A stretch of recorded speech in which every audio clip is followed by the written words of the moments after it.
Bismillahirrahmanirrahim. Assalamualaikum warahmatullahi wabarakatuh. Perkenalkan, nama saya Muhammad Arafah dari kelompok 2. Ingin melanjutkan materi dari saudara Irfan tentang Islam sebagai objek kajian ilmiah.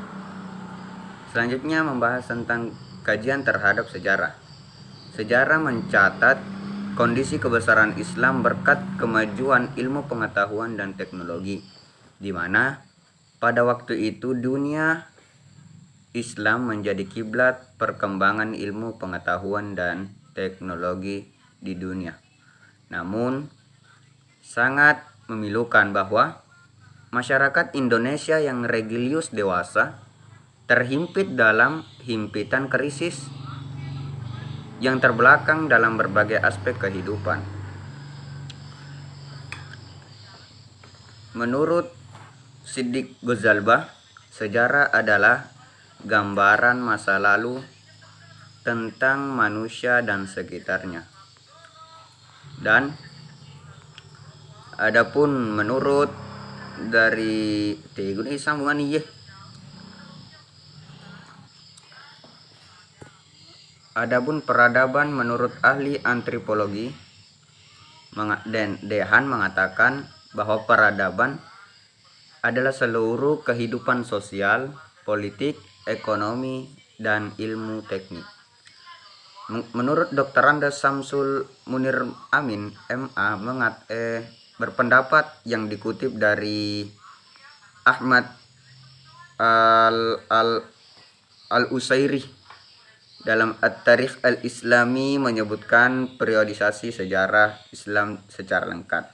Yang pertama, periode sejarah klasik, yaitu pada masa Nabi Adam alaihissalam sampai sebelumnya diutus Nabi Muhammad SAW.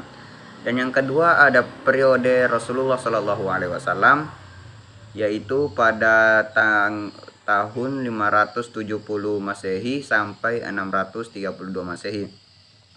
Dan yang ketiga ada periode sejarah Khulafaur Rasyidin yang dimulai sejak tahun 632 sampai 661. Dan yang keempat ada periode pemerintahan Bani Umayyah yang dimulai sejak 661 sampai 749 Masehi. Dan yang kelima ada periode pemerintahan Bani Abbasiyah yang didirikan pada tahun 749 sampai 1258. Dan yang kedelapan dan yang keenam ada periode pemerintahan Mamluk dimulai pada tahun 1250 sampai 1517. Dan yang ketujuh ada periode pemerintahan Utsmani dimulai sejak 1517 sampai 1923 Masehi. Dan yang kedelapan ada periode dunia Islam kontemporer, ya semenjak tahun 1922 sampai 2000 Masehi. Dan yang keempat dan selanjutnya tentang kajian terhadap problematika masyarakat saat ini. Yang pertama, problematika iman. Saat ini banyak umat Islam yang nampak lemah. Iman tidak dijadikan tolak ukur dalam bersikap dan bertingkah laku. Akibatnya sering orang tidak memiliki rasa malu hingga melakukan hal-hal yang tidak dibenarkan oleh Allah Subhanahu wa Ta'ala. Dan yang kedua ada problematika pemahaman terhadap Islam.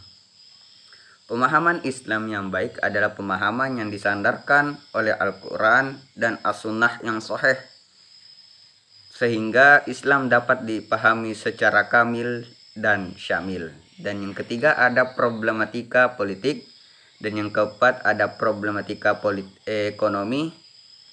Yang kelima ada problematika ukhuwah dan persaudaraan. Nah, faktor permasalahan ukhuwah dan persaudaraan ini karena adanya fanatisme golongan, padahal semestinya golongan yang terbagi-bagi dalam bentuk golongan, masyarakat, yayasan, kelompok, hingga partai politik untuk menjayakan Islam dan umat Islam secara keseluruhan, bukan semata-mata menjayakan sebuah golongan. Dan yang keenam atau yang terakhir ada problematika dakwah. Sekian yang sempat saya sampaikan. Allahumma fiq ila aqwamit thariq. Assalamualaikum warahmatullahi wabarakatuh.